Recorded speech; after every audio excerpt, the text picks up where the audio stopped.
All right, welcome to the Sushi Forum, episode 20. This week, we will be discussing the bonsai proposal as well as all the related news to this week. But just to kick it off, we have Alpha Ray from the Radium team relating to the bonsai proposal here to talk about it.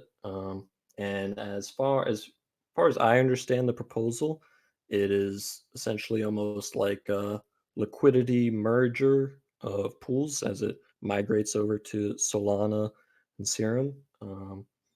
Alpha Ray, if you want to sort of talk about the proposal and sort of give the community an idea of what you guys envision. All right, so let me first start with an intro of our team backgrounds and our proposal, or what Radium is.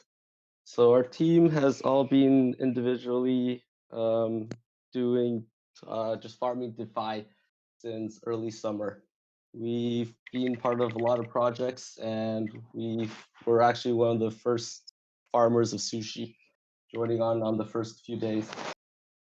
And then in the fall, we started identifying some problems with the Ethereum farming because it started getting really expensive and smaller balances just weren't able to do it anymore.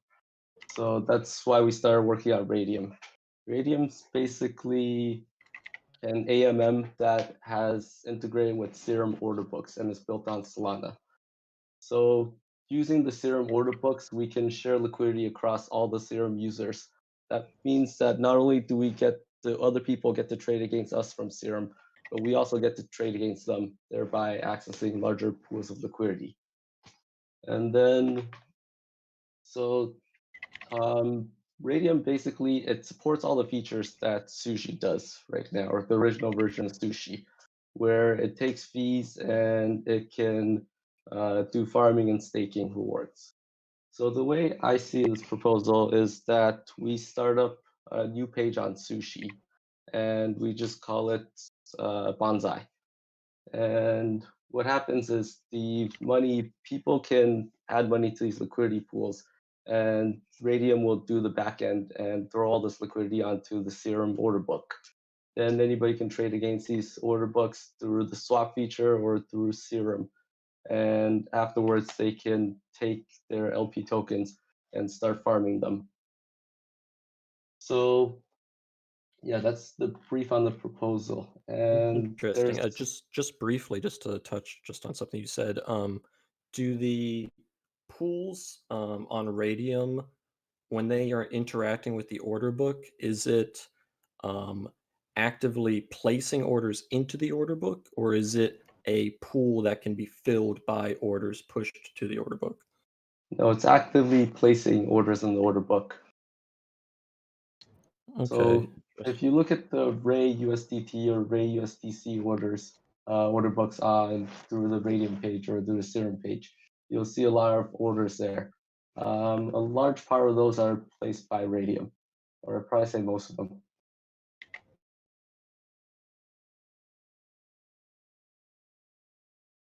Okay, so it's actually closer to being a market maker, running a market maker strategy, would you say?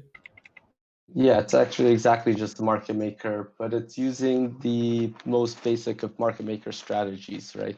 It's doing the K equals XY equation on the order book. So we've actually achieved pretty good spreads and pretty good market depth through this equation.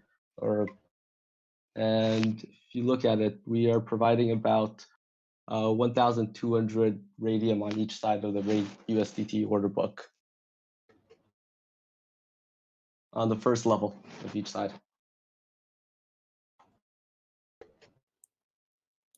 You said the USDT? On the Ray USDT order book, we're providing I see. 1,200 Rays. Okay, so this has been a point that was brought up in the forums and in discussion.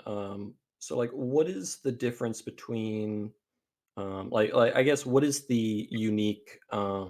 advantages that Radium is offering as a platform versus, say, if SushiSwap were to just build its own platform on that integrates into Serum on Solana. Well, the development work is, first of all, not easy. It took us, we started from fall of 2020, and we are quite experienced in trading, market making, and programming in general. So there's a lot of challenges building on Solana. First of all, it's a pretty new chain. So there's a lot of the standard libraries or functions that have already been developed on ETH you wouldn't find on Solana. It takes, so you're building a lot of things from scratch, basically. We even had to build our own square root from scratch at one point because the Newton approximation just wasn't cutting it close enough for some of our stuff.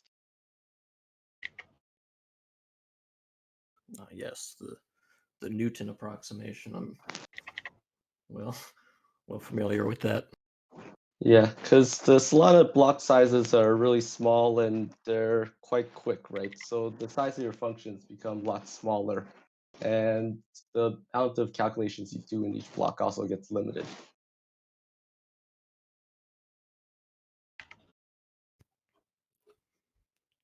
Okay, I gotcha. And I get that it's definitely like I understand that the development process is heavy and it would like there's definitely I see an advantage in almost outsourcing development work in the way that the proposal is outlined.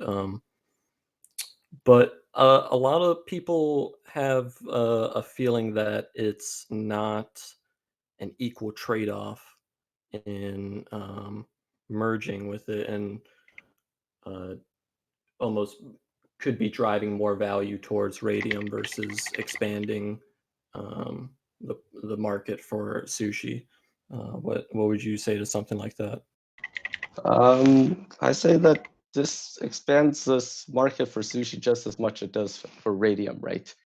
It brings sushi onto a new chain that is pretty hard to deal with, and it gives it a huge market reach. It makes gas fees a lot cheaper for everybody. New people can sign on, and it really helps push forward the image that sushi's an innovator. And that's really what this is all about, right? Because just like iPhone uses Samsung screens, just because you're a competitor doesn't mean you can't gain competitive advantages by partnering with people.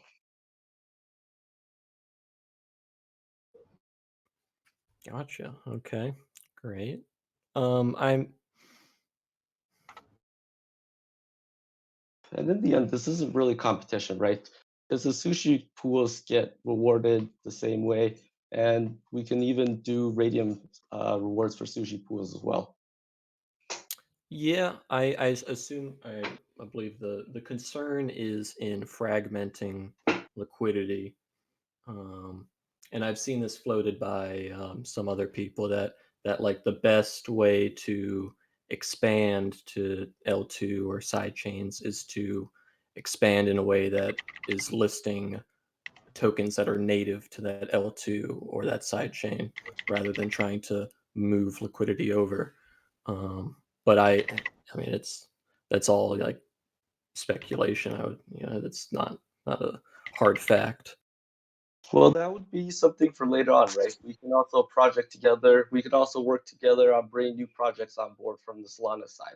Right now, Solana is just starting to take off, so there's not a lot of projects, but there are a lot in the works, and they're building pretty quickly as well.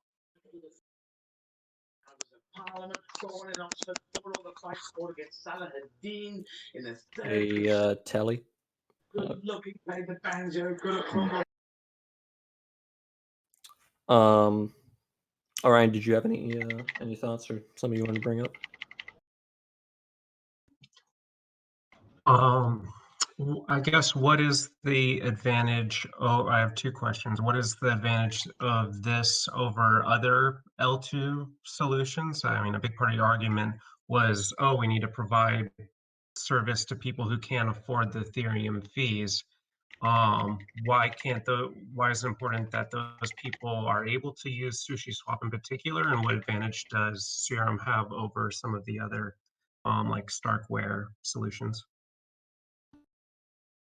So first of all, why would they use SushiSwap? Well, you guys have a large community. There's a lot of fanatics out there. There's a lot of people who really believe in SushiSwap, and they do want to stick with SushiSwap, right? So I do also believe that you guys or SushiSwap should look for other solutions as well on other L2 chains that are provide the same service. But right now we're out there and we provide one of the better services, right?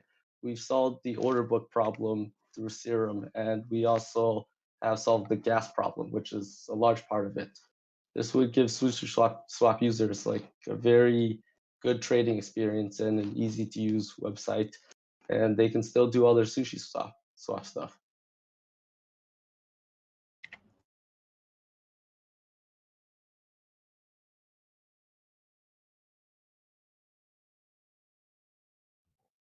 Gotcha. And just to expand on that, what drew the Radium team to Solana specifically? Well, early on, we saw Serum come out. So we uh, basically we saw Serum and we tried it, we played around with it, and we felt that we could really leverage their trading, their order books to give us a comprehensive trading ecosystem.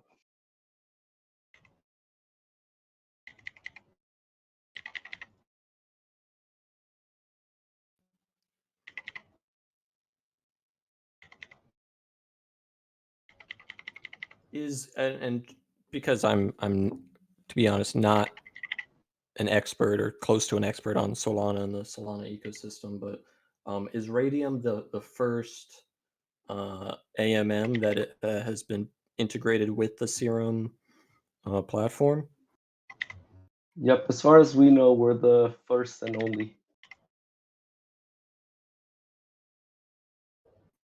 Gotcha. And is Radium reaching out to any other teams as well to try to uh, merge liquidity pairs? No, we're only dealing with sushi right now. It'd be too much for us to work on multiple pools at one time. And we also before we launched, we started talking to Sam and Maki about this actually. Oh, okay, gotcha. So Mackie had a little bit of interest and encouraged the proposal. Yeah, he did. Have have you thought about well, I mean, I don't know if you've thought about this, but I would propose almost to because there has been a lot of pushback, I would say, on the forums in the community.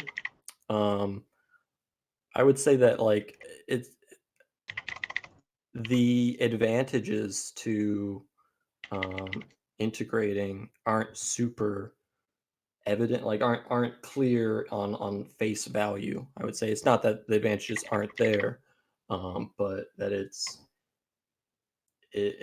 hard to make a case for any sort of side chain right now. Um, I would advocate for some sort of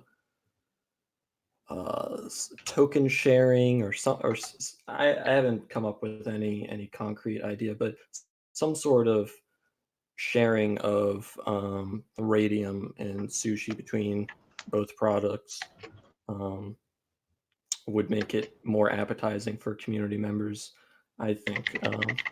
But Yeah, have you? we're very interested in doing that. So we've floated this idea before as well that we could do a token swap. And on top of the token swap, the Eco Serum is also offering a grant for 1 mega serum, right? Which is currently also valued at $5 million.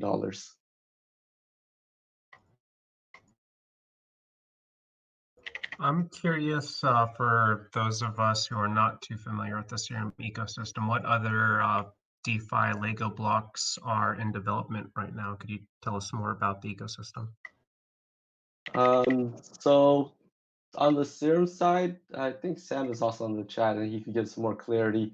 But I've also heard of projects, so I've talked to projects that are doing cross-chain bridges, that are doing lending protocols, and are that are doing pools and stuff like that. We recently talked to MStable, and they're also working on Solana Serum projects. And there's a lot of small teams out there that are just getting started.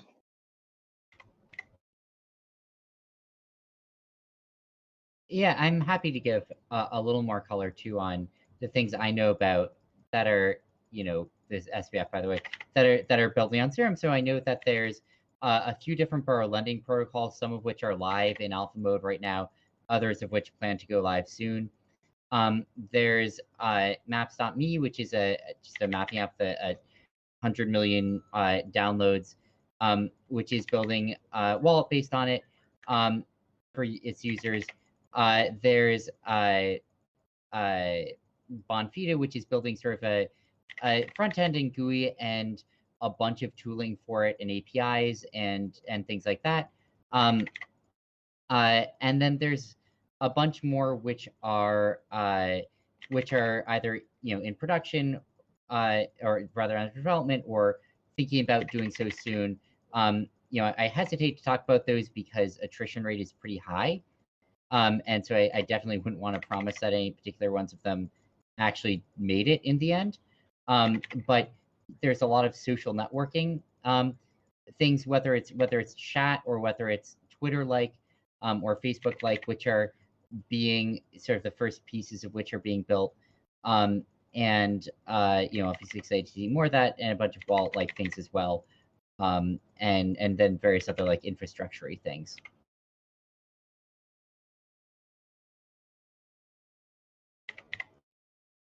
Gotcha. So a large variety of different platforms are sort of currently being developed.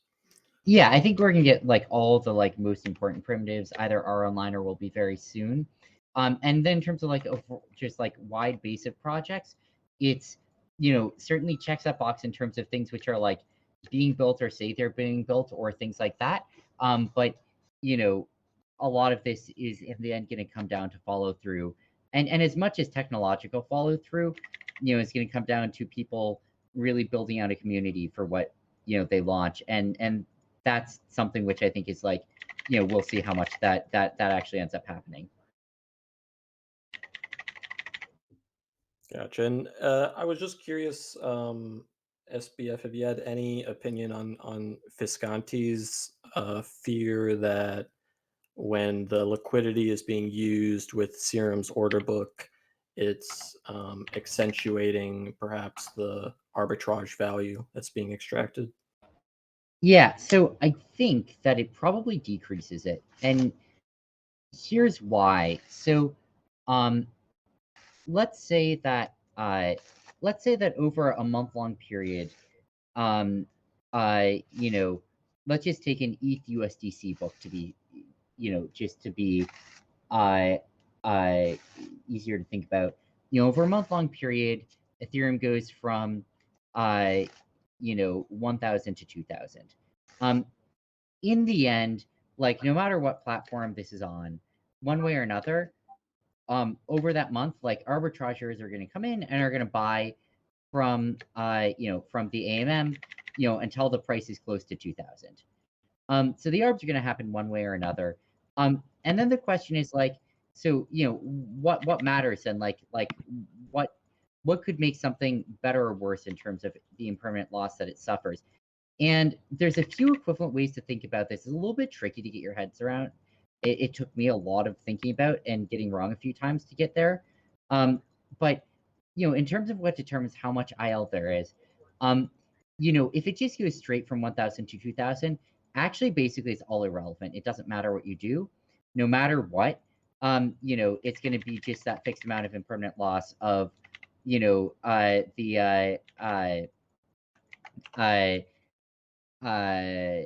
what you see going, from A to B there. The cases where it's different are cases where it starts out at like is basically where it wiggles around. And so one way to think about this is the wiggling around case. And the more fluidly that people trade against it, the easier it is for people to arb it.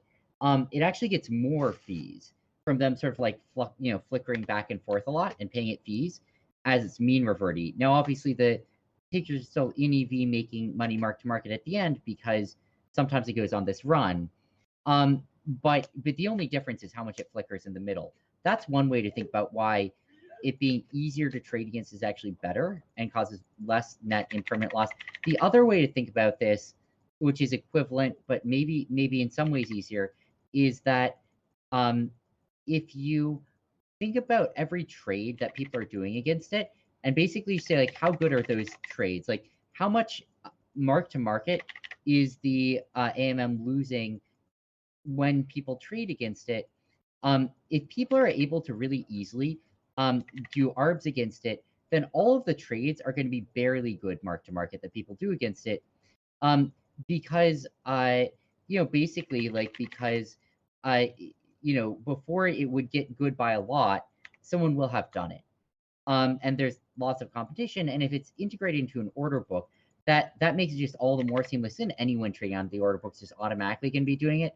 So it's like just definitely going to be, traded against pretty quickly after it becomes good to do so. And that's actually better than waiting a while to do it, because if it takes a while for people to arb it, then they're basically waiting until the arb is way better for them mark to market before doing it, and they end up making more on their trades.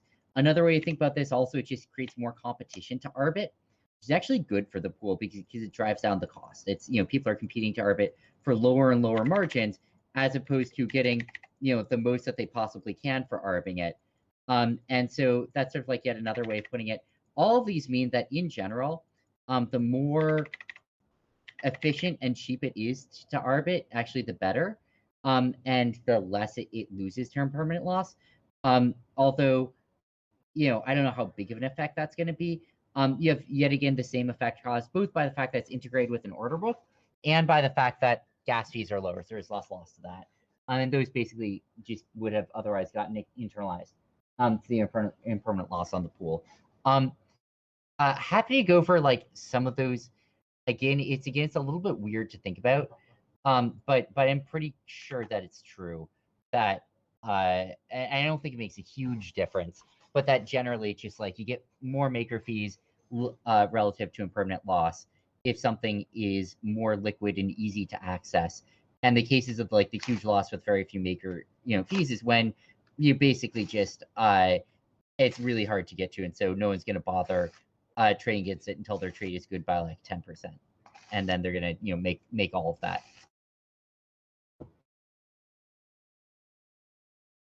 Okay, so if correct me if I'm butchering what you're saying, but in generality, what I'm getting at is that sort of the higher frequency of trades happening and arbitrage being possible, coupled with a sort of some sort of bounds within the amount of volatility that you're considering over this time period, creates more fees for the LPs. With no more net impermanent loss. Exactly.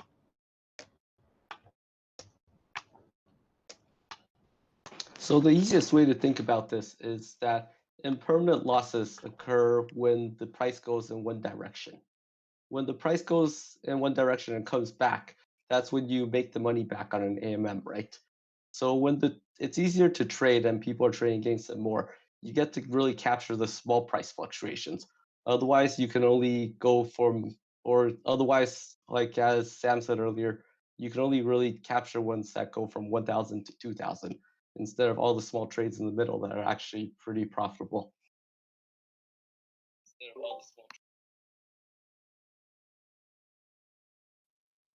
And just to throw a reminder in there, this is a totally open forum, so if anybody has any opinions and wants to ask questions or say something, feel free to speak up.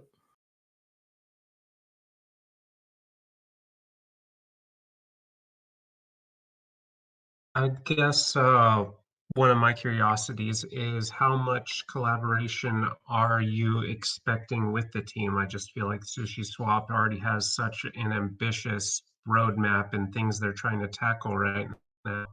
How much collaboration does this require? Is this mostly the branding, or are you going to need dev support? Tell me more. So we have the whole backend built out. We have a mock-up design built out. If you guys have support for the front end to connect everything, it'd be really handy. That would take 1 or 2 days work from our experience. If not, we could connect it ourselves. We do have front end devs as well. And it really depends on how much support you guys can lend and how much input you guys want or what you want it to look like.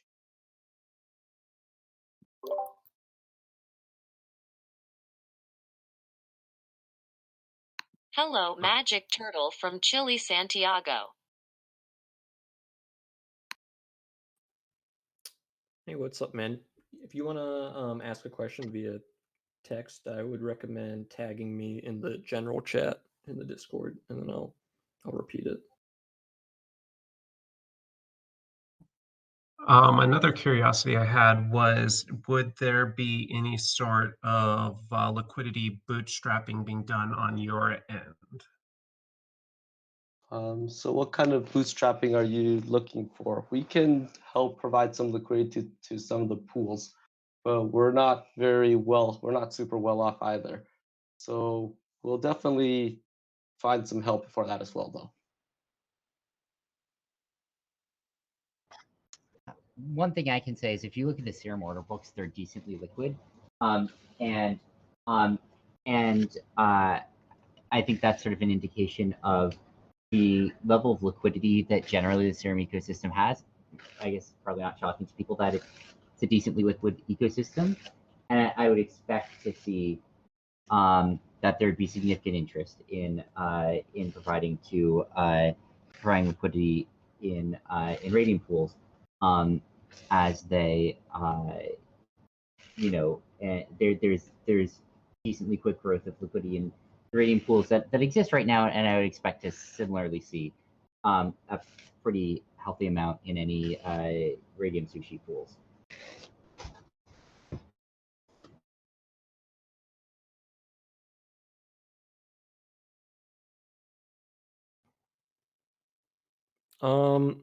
One concern I have is I don't know if we can really move the. I'm pretty sure this is in the proposal. I might be getting this totally wrong, but I don't think we could move the ETH sushi pool over to it is in the to Solana, because that would break the sushi bar for X sushi on Ethereum, or it'd break the incentive structure there. So we wouldn't be moving all the pools, right? We would just be starting new ones on Solana.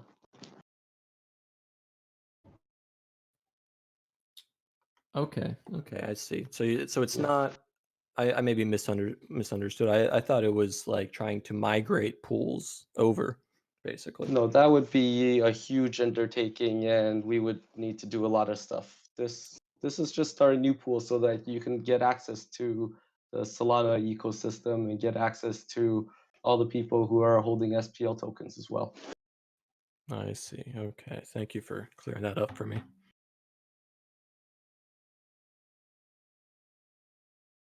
I was curious if any of the sushi team who has joined us would like to weigh in on their thoughts on this proposal.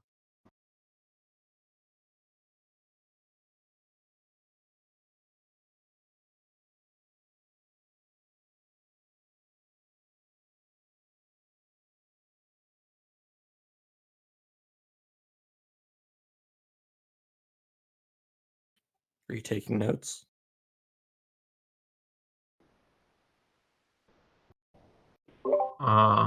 Barely.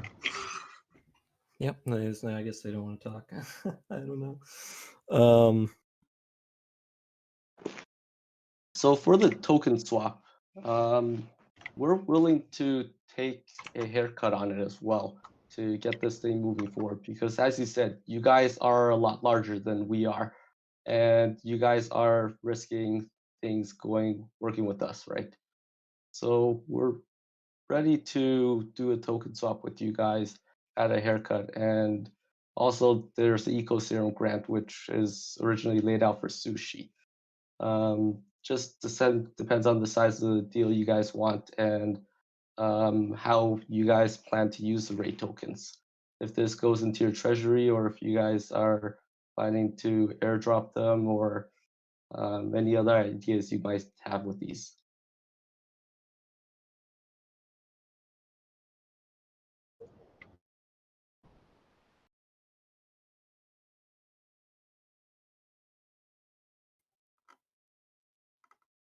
Yeah, I'm definitely interested in I'm going to double check the wording on it right now, but does the serum ecosystem grant, would that still apply for radium? Um,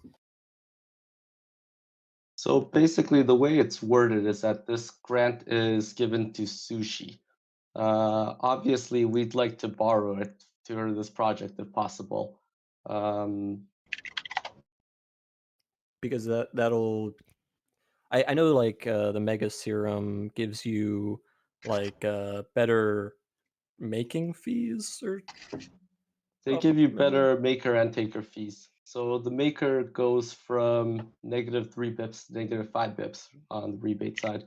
And then the taker goes from 22 bips to 10 bips. And that's just that does can that be applied to the smart contract as a whole, or is that just like the holder, whoever holds it gets that? Uh, I think it's for whoever holds it. Gotcha, I understand. So it's for whoever holds it, but the pool, the radium pools could hold it, and so that would then apply to all of the data done by the radium pool. Oh, okay. Okay.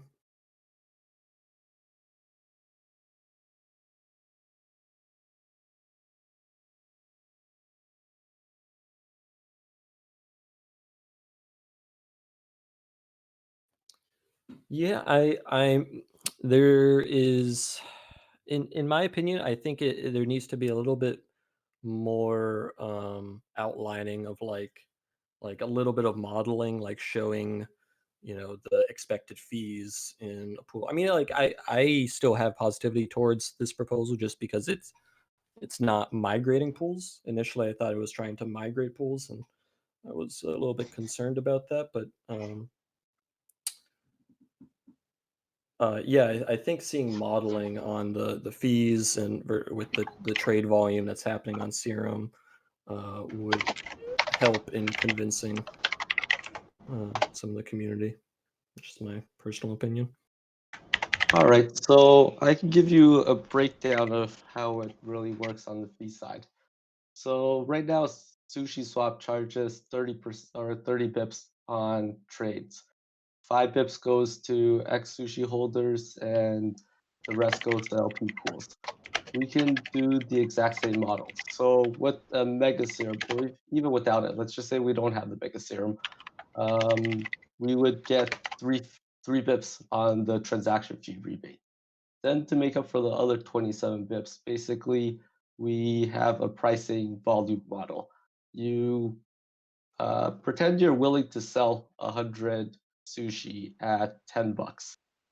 Basically, the easiest way to deal with it is to move back the price by 27 bips and be willing to sell 100 sushi at $10.0027. And that way you make the same amount in transaction fees through a slippage model.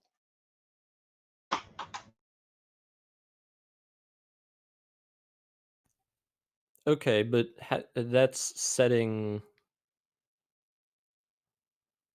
if because if the market isn't at 10.28, um, how would your order still get filled? So basically, we actually keep pretty tight spreads if you look at the order book. The way we do it that is that instead of pulling your price back, it's easier to look at how much you would be willing to sell at a lesser price, right? We would calculate how much we're willing to sell at 10 or $9.50 maybe. And then we would use that to mark the price for $10 when the order book is around $10.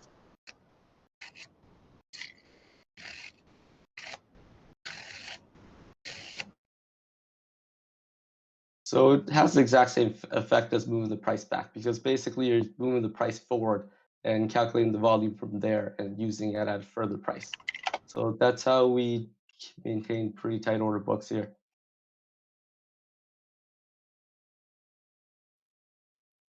Okay, maybe I apologize, but could you step through that one more time for how you maintain such a tight spread? You look at volume at different pricing points, and then how do you go from there? I sort of lost it. All right, let me think about how to draw this out a little better. So pretend the market is at $10 right now, Mm. and we're looking to send an order in. So what we could do is, the easiest way is to send an order at $10.01 to capture that extra difference, right? And when we calculate it, we calculate how much volume we want to sell at $10, and we put the amount of volume on $10.01. But an easier way of doing this, or another way of doing this, is we consider how much we're willing to sell at $9.99, and we put that volume on at $10. So that makes it's basically, instead of pushing the price back, you're pushing the volume forwards, which has the exact same effect on using this equation. So, but when you say the amount, like when you consider the amount that you would sell at 9.99, Yeah. what do you mean by considering? Like, where So does you that? calculate it according to the k equals xy model. Oh, You I can, see. Okay, yeah, since we're using the same model as sushi, right? So we can basically use that. We can calculate how much we're willing to sell at each price Price point, is really stupid. and The that's how we important move thing it back and forth. behind X.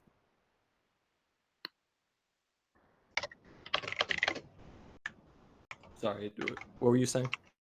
Yeah, so basically we use the k equals xy model to um, basically we give, instead of using the k equals xy model and putting in how much volume we want to sell, or what price we want to sell it at, we tell it a cheaper price, and we let me start this over. So the, for basically the AMM model, it works both ways. You can push the price back to collect more slippage, or you can push the volume forwards to collect more slippage. It Yeah, so with the example I was giving earlier, if the market price is at $10 right now, and we're willing to sell 100 sushi at $10, we can price it at $10.01, thereby capturing that 1 cent in profit. But we can also calculate how much we'd be willing to sell at $9.99, and then price that at $10, right? So it's just, we're basically moving it forwards a little so that we can maintain tighter spreads and capture more of the trading volume. Gotcha. So it's really like that's like the entire reason this is happening is because you're fighting against an order book, and you're trying to maintain sort of competitiveness. Right. Maybe Um, one way to think of it is like that, you know, the thing that you want to basically maintain is sort of like the effective spread that the AMM is showing. And Uniswap does this I guess Sushi Swap does this maybe more interesting. Uniswap's kind of weird with zero net fees. By basically showing zero spread but 50 bits wide is one way to think of it. Like 25 bits fees on both sides, it's zero spread. Um, Uh, you're super quiet right now, SPF. Sorry. Sorry about that. Is this any better? A little bit. A little bit. Any better now? Oh yeah, that's much better. All right, interesting. All right, so yeah, basically, what Sushi Swap does is it shows, zero spread but 50 bips wide in fees. So it's 25 bips of fees on both sides, that the maker gets, and no spread beyond that. Which means that if you want basically ping bid, ping offer, you end up effectively paying 50 bips between that to the pool. Another way that you could do that would be by saying no fees. There's no maker fees for this, but the price that you get for buying and the price you get for selling are different by 50 bips. And so instead, it just would quote, 150 $100.50 offer and $99.50 bid for something, and say no fees on top of that. But they're sort of economically equivalent for the pool. And so in the order book format, basically it would be making 5 bips maker fee on both sides, and then adding on another, it could do something like add on another 20 bips of spread on both sides. So it's quoting 40 bips wide total, but with an extra 5 bips of fees on both sides. So it's still the case that if you buy from it and then sell to it, it's net making 50 bips on those. And so that's sort of the thing which ends up making, allowing you to create, economic equivalents, where you're basically just, converting between the spread that you show and the fees that you make, but you're sort of net making the same amount either way, as the pool. And then you can look at sort of what the what the takers are being charged as a sign of how much disincentive there is to trade against it, which is the thing that determines how much volume it gets. And what ends up mattering is taker minus maker. That's sort of like, the net fees there, which is similar in both cases. And is it if you're maintaining a spread to like sort of synthetically achieve a certain amount of fee for the LPs, is there a risk that the Serum order book itself could have a tighter spread than the spread that you're using to maintain the fees? So there's go for it. No, it's fine. There definitely is, right? But we've noticed that on the Serum order book, the spreads aren't as tight as they are on centralized exchanges, and we are able to stay really competitive there.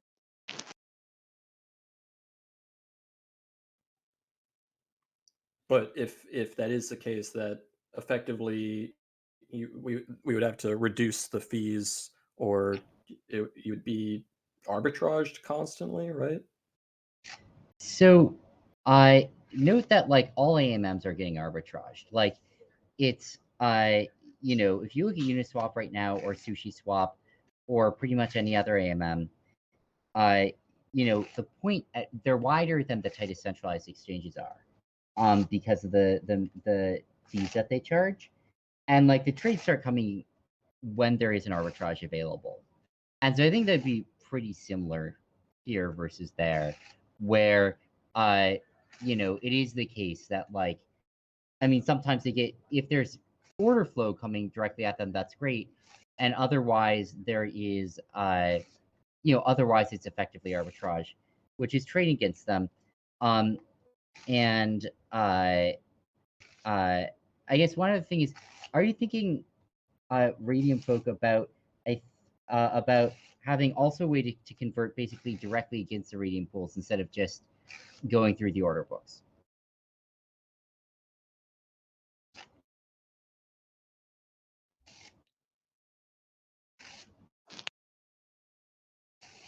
Yeah, was that for Alpha Ray? Oh, Yep. sorry. Oh, my bad. So yeah, there's two ways of doing it, right? Right now, we're doing it by taking from the order book when you swap. But we can also support that if you do a swap, it just trades directly within the Radium pool like Sushi Swap does, and then everything remains the same, right? The reason we're doing the swaps right now through the order book is because there's already existing liquidity in the order book, and when we're starting up at the beginning, we didn't want the order books to be too small and for users to get too little or to eat too large of a slippage on their trades. But in the future, we can definitely internalize the swap function, and that way users can just take it directly from the liquidity pool instead of trading through the order book. It really depends on how much liquidity there is in the pool, and what we think is better for the users trading.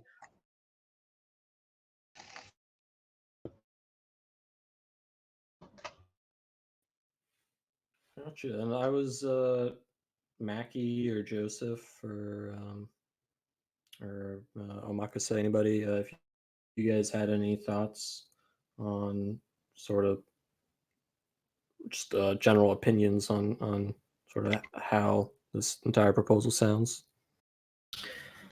Yeah, so personally, I didn't want to take a stand because I wanted to see how the community was going to be reacting and kind of if they were able to kind of find like a scenario where we could have like a win-win situation, which is what ultimately I think is favored for anything sushi swap related whenever there's like proposal or decision and so on.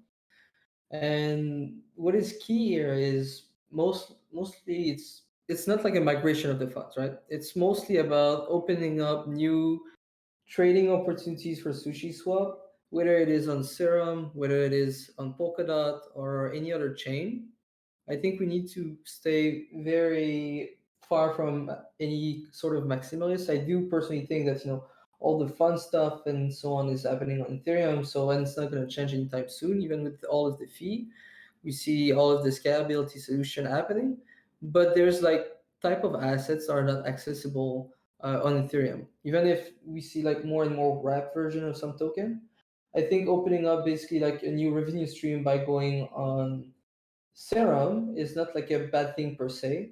What is important here is just to make sure that if it is made by another entity, which isn't the core team, this entity needs to be pretty much like vouched or has to be trusted because they will be kind of bearing our names in a way.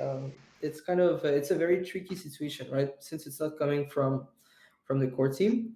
And personally, I'm open to be working with anyone that is willing to kind of run a branch on another chain.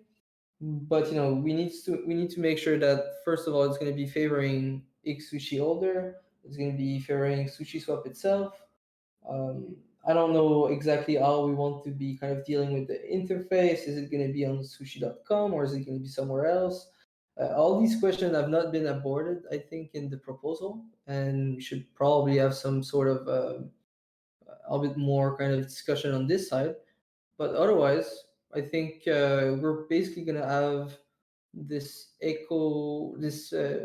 this serum, million serum, or whatever it is, that should help. Mega Serum. Yeah, the mega serum. So I see it as personally as something that is positive if we're not migrating, but opening up new revenue stream, which is and like we could potentially like for the people that wants to go on another blockchain, we can maybe perhaps subsidize some of the costs associated to crossing the bridge. But otherwise, yeah, I don't. I'm not really so against it, but it needs to be made in a way that isn't, a loss for sushi. So that's kind of my point of view. But really, it means nothing compared to everyone here. And I've seen like some very good discussion from DeFi, Diogenes, Fiscantes, and so on. Like I see the community being very polarized. So there's like clearly some people that are for it, some that are against it. So we need to find like a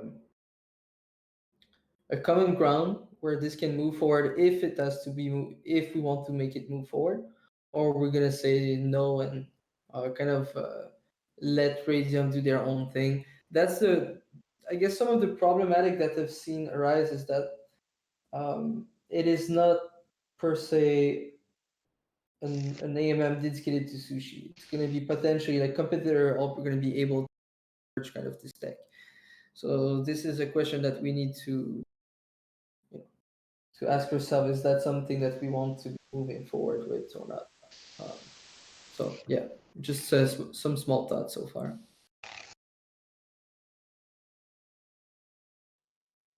Yeah, I definitely agree. It is important to find some sort of compromise for the community, uh, if the compromise can be found. Um,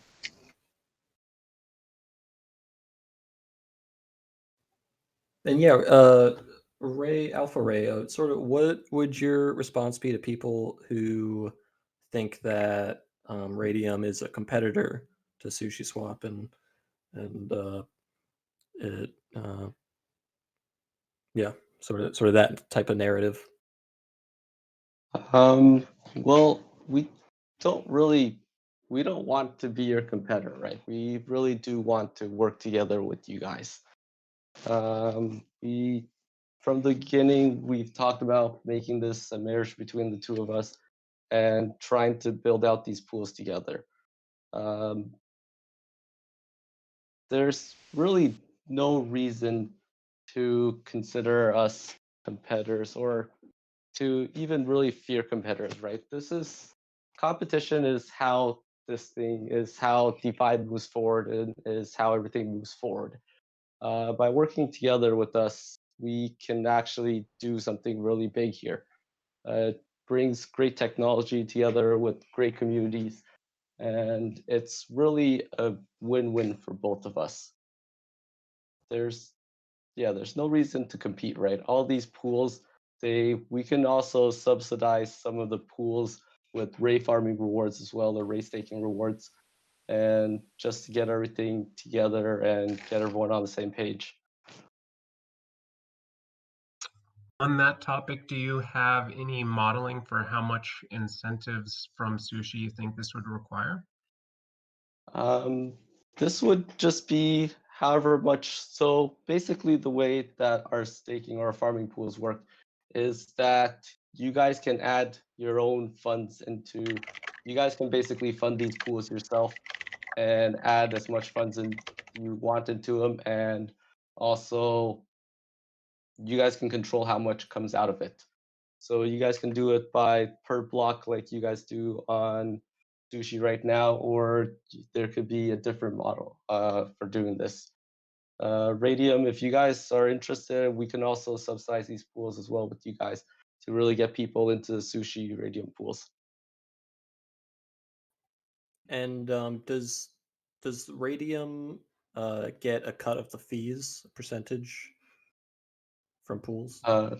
Yes, of course. So we basically employ a very similar model to Sushi, where the cut goes into the Radium staking. And the cut is also 5 bips. So it's same as you guys.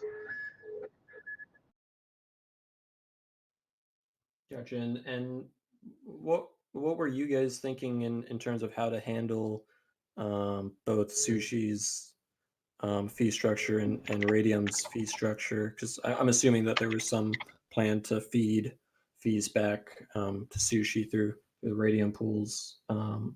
Is it like LPs would get instead of 0.25, they get zero point 0.2, or something else, or maybe the overall fees would be larger? No, so the entire fee is the what we make is about 30 basis points. And within this, 5 basis points goes to Radium staking, 5 basis points goes to Sushi staking. And then to supplement basically the 5 points that LPs lost from Radium taking a cut, we are willing to subsidize the pools with Radium, right? This way to make everything work out evenly. Awesome. Okay, cool. Cool. Yeah, I mean, if anybody has any questions, feel free to put your thoughts out there.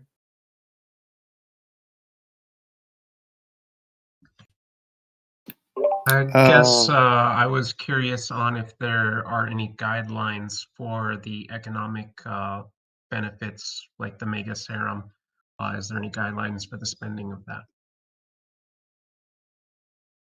Uh, that might be better for Sam to answer. Well, hopefully you guys would hold on to it for the long run, right? If we do a token swap and for a future partnership. I'm sure it's for a longer term partnership, right? Yeah, I think that's what I'd hope, and also as Alfred said, like it would be useful for Radium Sushi to have custody of the Mega Serum because it would help the fees for all of the pools. And that was sort of like part of the impetus for including it in the grant was that it could help optimize the pools there. And so I think that that would be what I think would make the most sense. But obviously, there's a larger deal that could be done there, and I think that maybe if one side or the other wants to come up with a token swap proposal, that could be added on to this.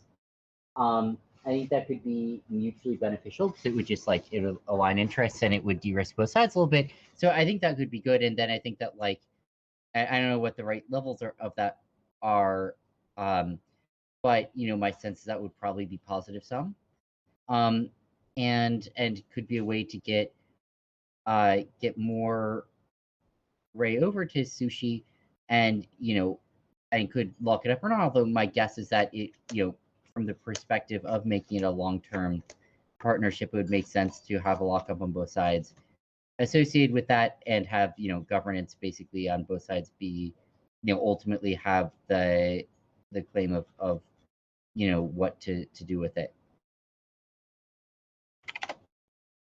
And as Alfred said as well, I mean, it seems like they're down to do something where it would be sort of good mark to market for the sushi side, and so I think that that's something that both sides feel comfortable with, and feel comfortable from a alignment perspective and from a value perspective and a fairness perspective. I think could go a long way towards making it just seem like a win-win.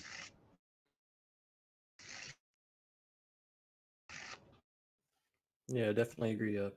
A locked or vested structure is probably the best for both sides. So I think somebody was trying to bring up a topic or say something earlier. Anybody? So why don't we put out a proposal then? Because we talked about this before, and we are ready to take a pretty large haircut on this.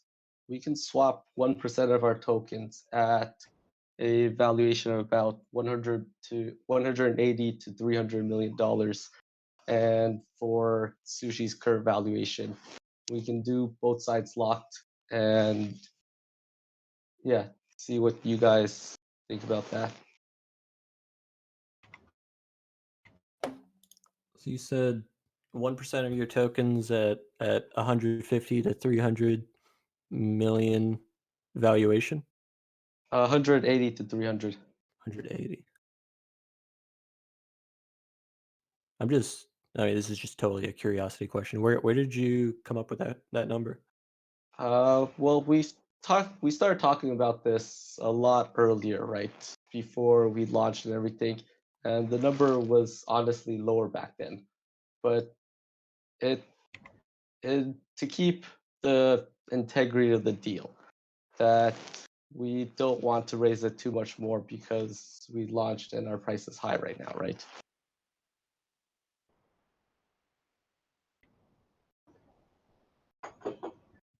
Spanish? Speaking Spanish?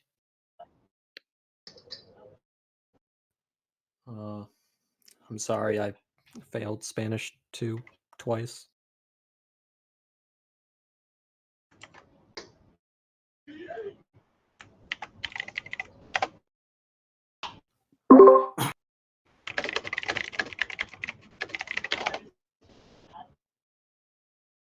So when you say 180 to 300 million valuation, you're talking about the market cap, right?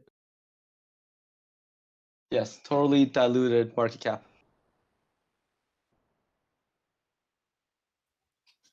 This So is marking that just to the market. this is So just I think that- that's well, what I was gonna say is I do look at fully diluted valuation when I'm thinking about projects, but like what is I think the distribution period is like 2 to 3 years for radium until it's fully distributed, right? Yes. Oh, I'm sorry. Were you saying the valuation of the fully diluted value, or were you saying the valuation of the market cap, fully diluted value so aside?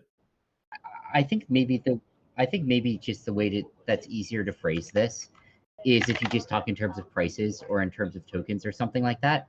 So that's sort of like the unambiguous one.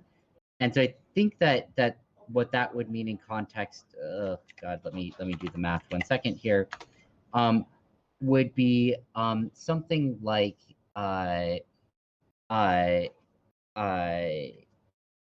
so I think it'd be, doing It'd be at around 27 cents. Or no, let me see.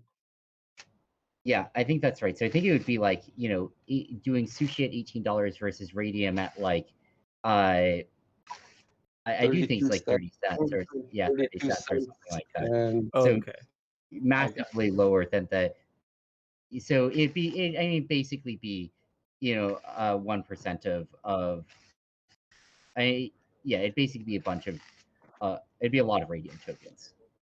Yeah, I got confused. I thought they was quoting it the reverse way, where the current market cap would be evaluated at a higher valuation.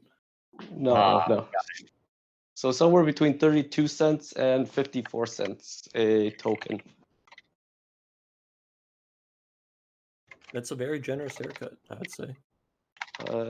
It is. Well, we talked about it before this, and we don't want to just raise the price on you guys. And we're also doing a vesting period on this, right? So we're okay with this.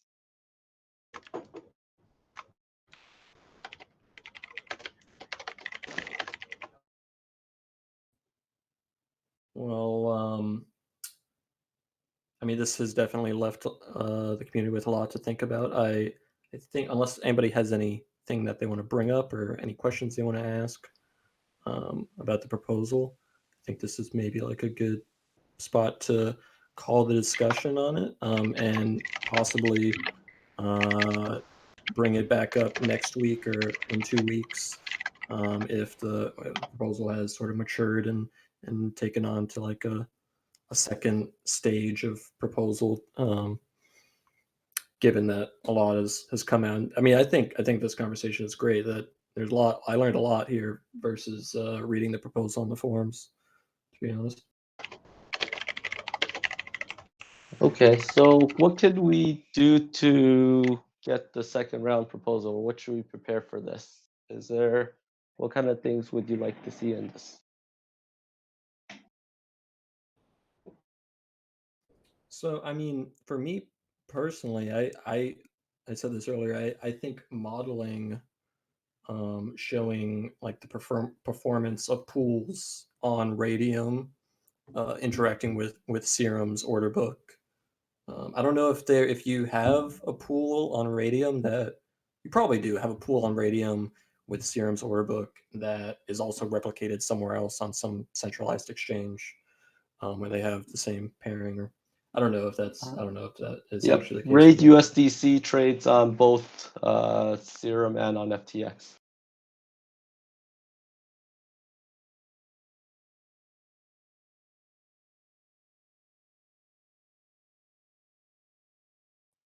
Okay, gotcha.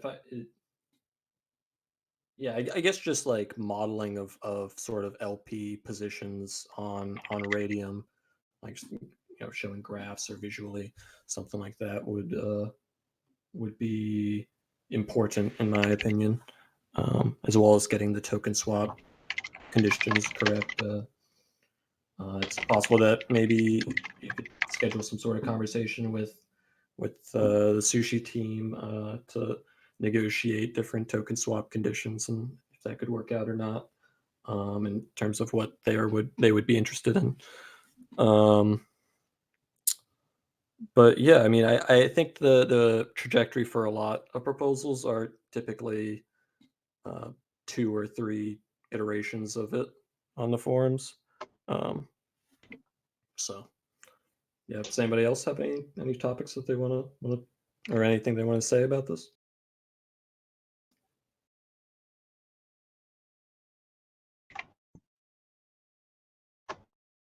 I guess I'm also just curious on how we could to make sure that discussion does get go forward. What concrete statistics does the community as a whole need from this? Obviously, the projected numbers that we just discussed, but and the trade ratios, the vesting periods and stuff. But yeah, curious if anyone else has important statistics that we should include in this discussion. All right, so I actually do have some statistics for you guys right now. The first one being impermanent losses. Or impermanent losses and the fees earned, right? Well, this week, so we launched last week on Sunday night in Asia time, and over the course of the week, we've seen the price of Ray go from $7 up to 12, and then back to 7.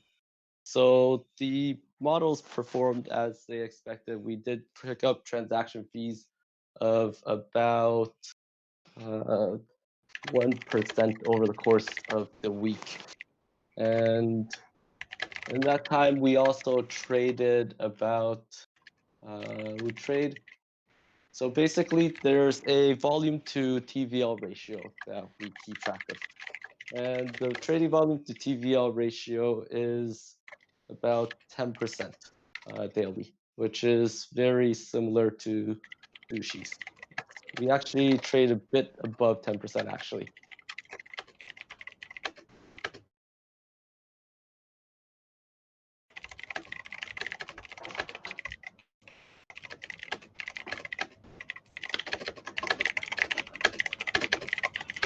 Gotcha. Yeah, that is very much in line with sushi. No, actually, sushi does a little bit more. Sushi does like 15, maybe 20% on some days, 20% of TVO.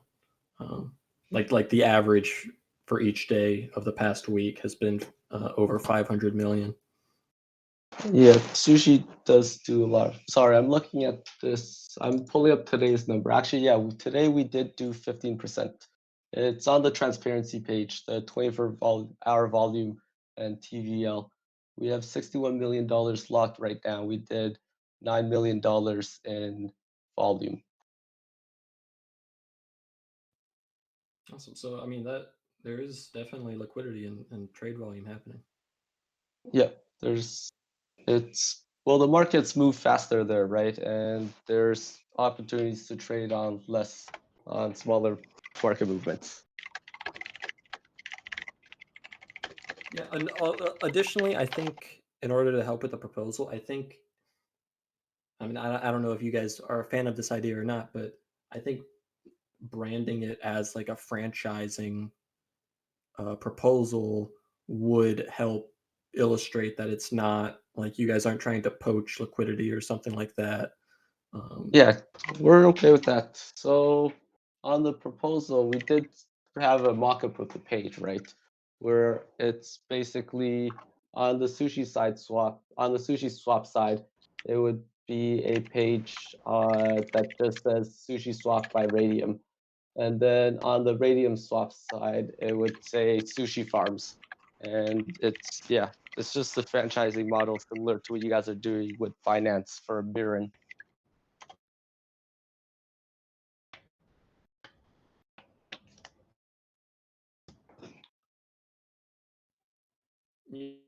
Yeah. I was just curious, Mackie, if you had any opinion, any thoughts on sort of what their next steps should be in terms of, creating another proposal, posting it to the forums, or or if they should maybe just refine and then go straight into a snapshot, if that would be more informative. Yeah, I think maybe just a one last recap of the at the very end. So I still need to check kind of the voting. I see a lot of kind of fake accounts, so I'm kind of not confident into like just rolling it straight into Snapchat. I see like random name that I've joined like literally um, just for this proposal. So Yeah, I saw a lot of like yeah, which happens sushi quite community and often. Yeah, George from Vietnam. exactly, exactly. That's why I'm kind of wary about it. Like the vote means nothing when it's not Sybil proof. Sybil proof. So, anyways, I would just like perhaps just add everything that was discussed here, like how we proceed for distributing the fees that have been aggregated to each sushi holders. Have a plan for this. Maybe have the statistic that were shared today for everyone to see. And I think we can keep everything in the same proposal in itself. And then once we have this up, I think we can probably move to the next step and see how it is and if everyone is kind of if everyone thinks it is a win-win situation basically. That's all that we want, right? It's all about like making sure that if we open a branch somewhere else, that it's well taken care of, that if there's any fees that we can bridge them to eat back, distribute them to ex sushi holders, and then yeah, that's kind of it, I guess. That's what I'm thinking. I don't know if it makes sense, Magic Rule. What do you think? Yeah, I totally agree that it's important. It's a win-win. It's important that the sushi brand is like well um, shepherded by whoever is taking on that name and integration. And I also totally agree that it is probably more informative to move straight to the snapshot phase, um, just because it's not that there isn't good feedback on the forums. It's just it's hard to tell like how many people are exactly on each side and how serious some of the people are. Uh, If I can add something, the Vietnamese guys are actually from Coin98. They're the largest Vietnamese wallet community, and they're actually integrating Sushi Swap right now. And we talked to them as well, and they're trying to integrate Radium as well. So that might be where those Vietnamese guys are popping up from. gotcha.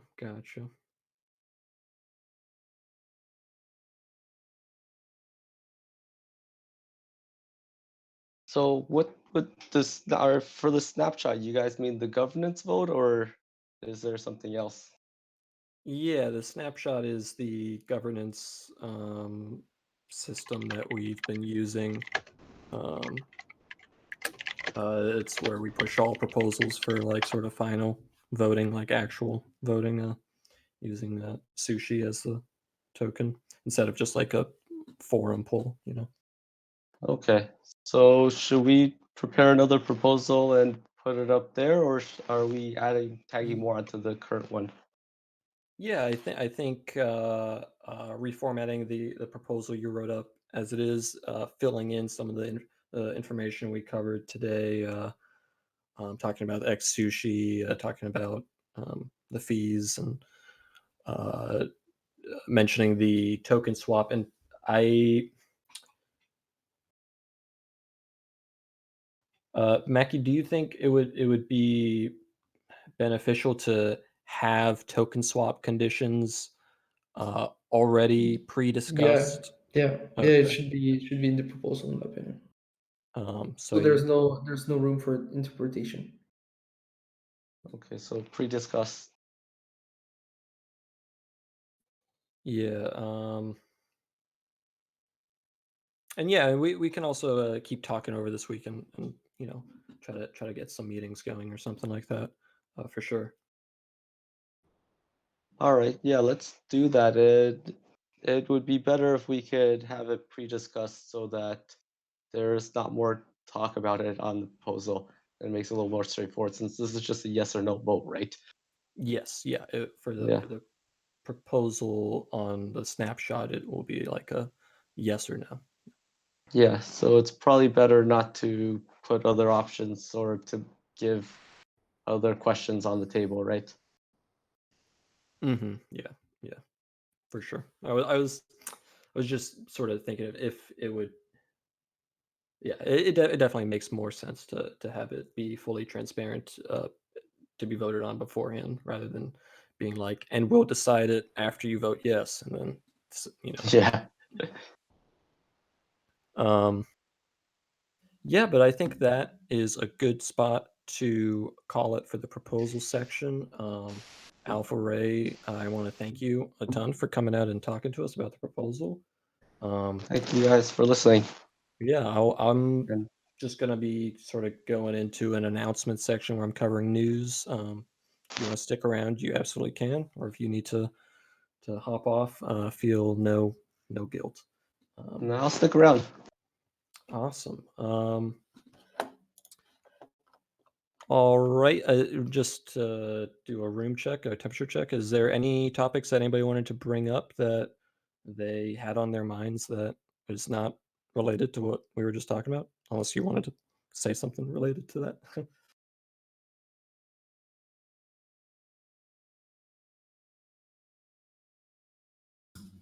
What are everyone's thoughts on Treasury so far? Ah, yes, the treasury. We should we should manage our treasury. Should do something with it. Uh, Yeah, what is your thoughts on distribute? Like, what is your vision for the distribution of the treasury, Maki? I was thinking we should probably start borrowing again to get like a sizable amount of coins, something around 25 to 50 million.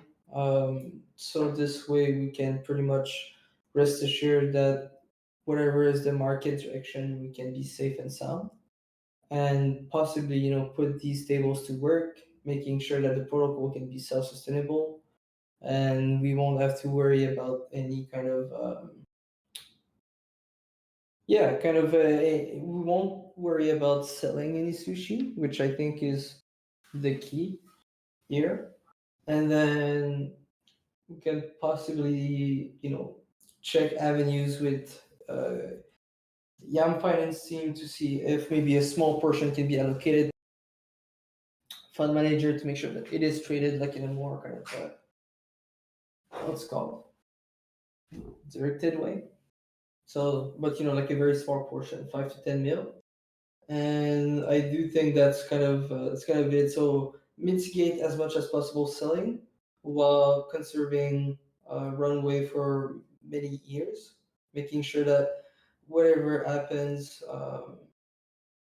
we still have the people. Because the truth is, sushi I think is more than just an AMM at this point.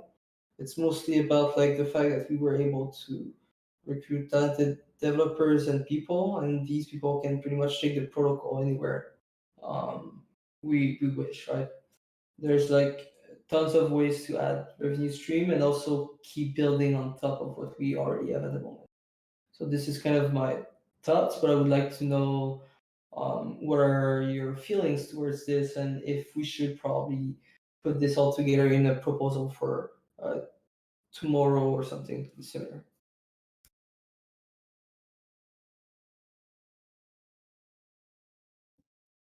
I personally, I feel really good about that. I do question, it seems like if we're borrowing on it, though, it's not necessarily hedging, like in, for instance, a catastrophic event where then sushi crashes. It's not giving the hedge that it seems like we had originally kind of wanted with our treasury. Part of the reason we'd originally been talking about selling some sushi to diversify.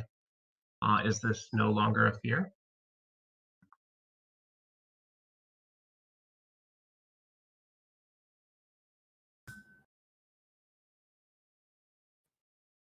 So by borrowing, what it was interesting instead of selling is that we make sure that basically what's called anyone willing to kind of sell their sushi in a massive amount of ways will potentially be impacted negatively even more if they liquidate the assets. Meaning that whatever happens for us, we're fine. For them, it's kind of a what's it called.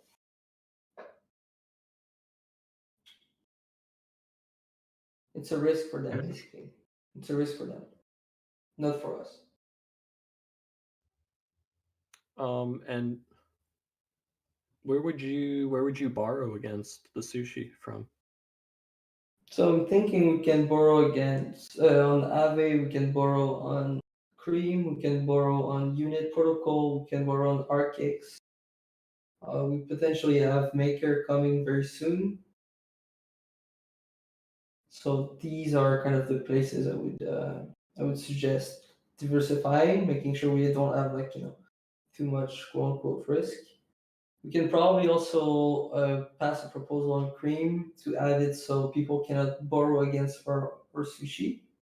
This way, we would kind of be in a scenario similar to the Urine team where they were able to borrow with Maker at a favorable rate of 3% per year.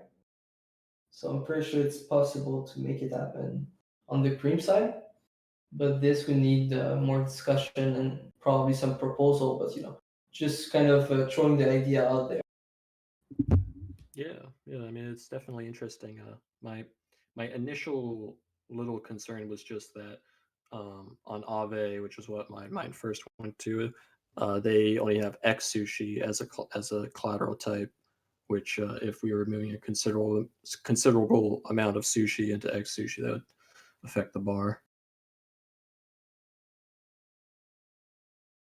But I might be a little, I might be overly sensitive to things affecting the sushi bar. I don't know. I guess I like just with everything that's happened with Cream recently, there is a little like worry on my part about like if that's in the back of people's mind and trusting the treasury with that, just with the alpha thing and with the furrow combo thing, and there's just been a lot. It's a hot topic, I would say. Though I love supporting the urine ecosystem, which we're a part of. So it's a thin line. Yeah, but in general, I mean, we should definitely get moving on treasury management. I think there will be a proposal coming out in the next week or so related to that.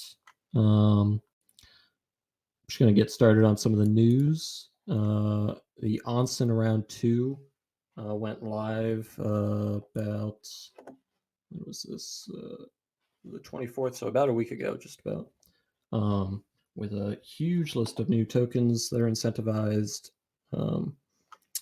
Encourage you to check it out on Twitter, on the Sushi Swap Twitter handle. And they also have a specific section for NFTX funds. So it's different punk NFT funds. It's sort of like a collection of punks and then tokenized to add to help with liquidity, basically on the NFT front. But it's a great collection of different punk funds added there as well. Orion, do you own any CryptoPunks? Are you a CryptoPunk baller? I have not got into the NFT genre myself, though I'm working with a platform that's hoping to incorporate them. So definitely looking into them now.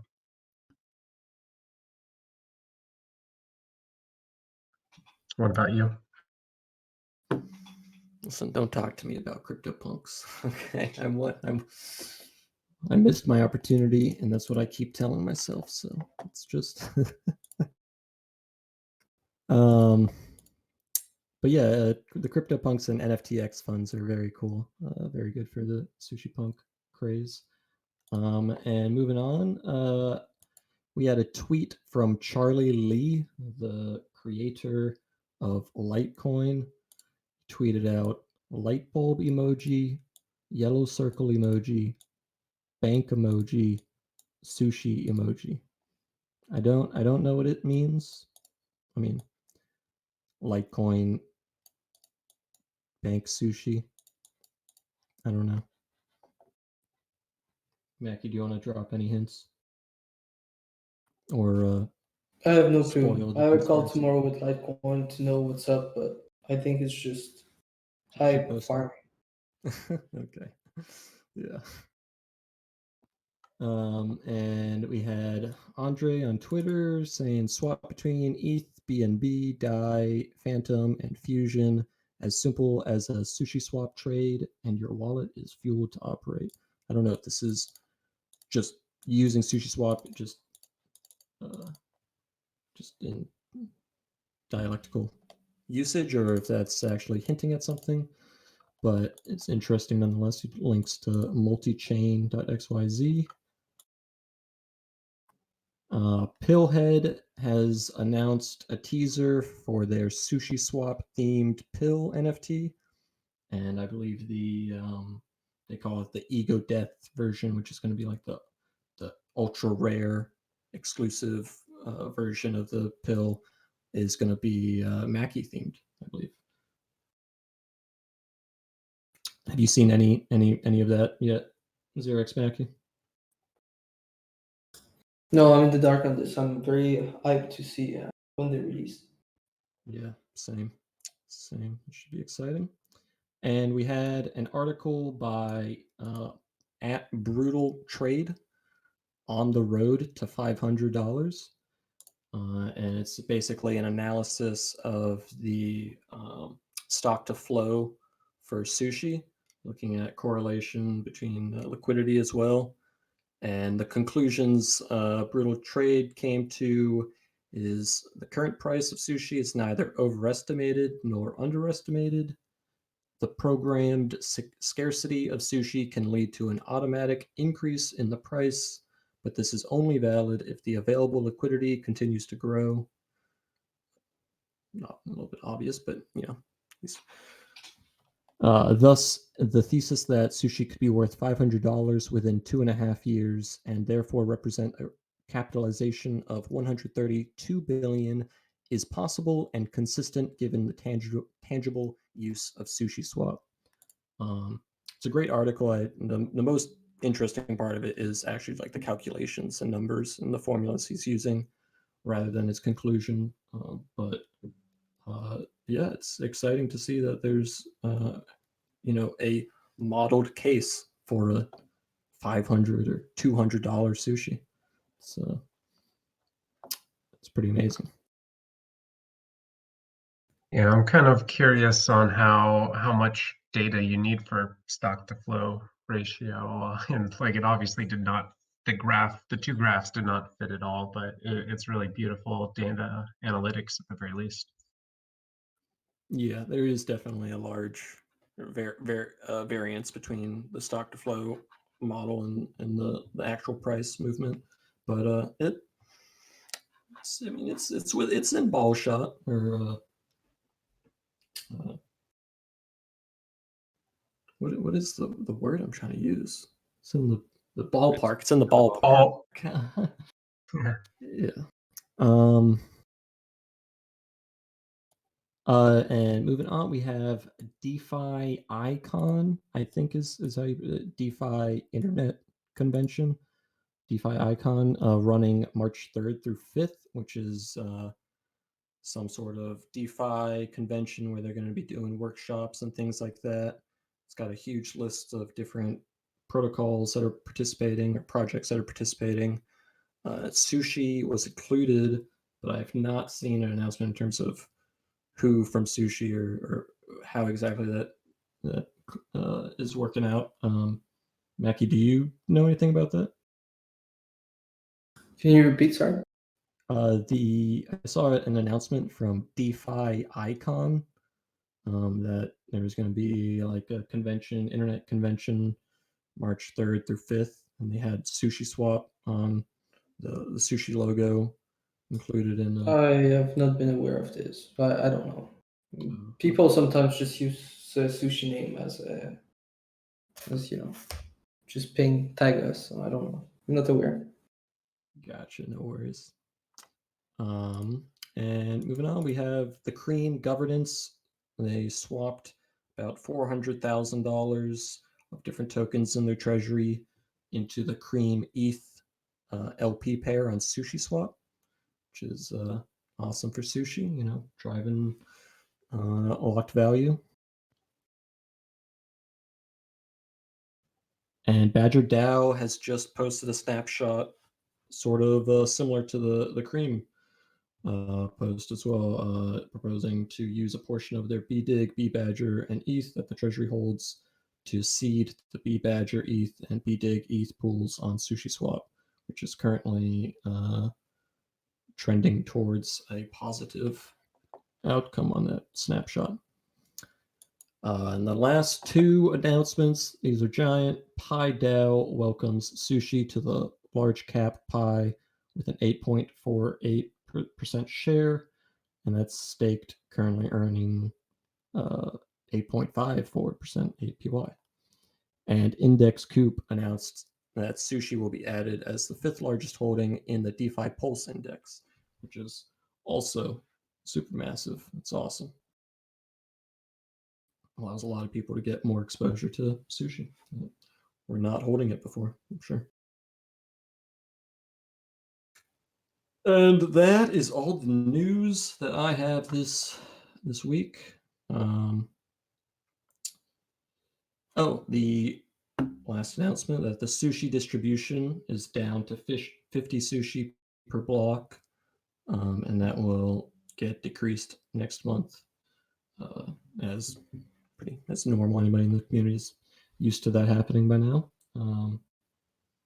Ryan, did I miss anything? No, I think that about covers everything.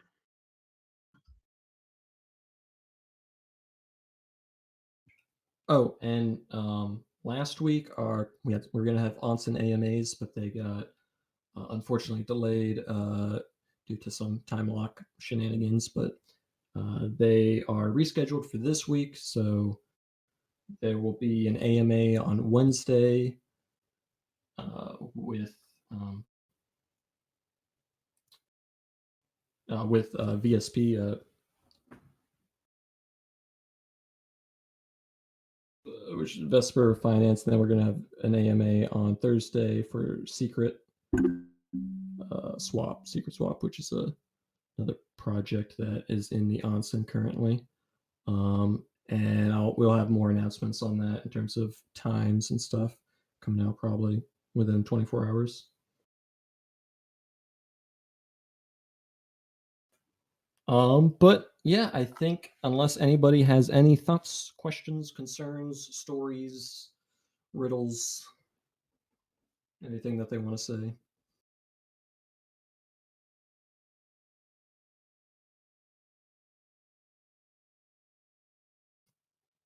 Awesome. Okay, well, thank you everybody for coming out to the Sushi Forum. We will be meeting same time next week, same place. Yeah. Thanks everybody for coming out. Have a good week. Stay safe. Thanks again, Maki and Alpha Ray, for being a part of this. And yeah, very grateful. Yeah. Thank you, Alpha Ray, for coming out. Absolutely. Thank you, everyone.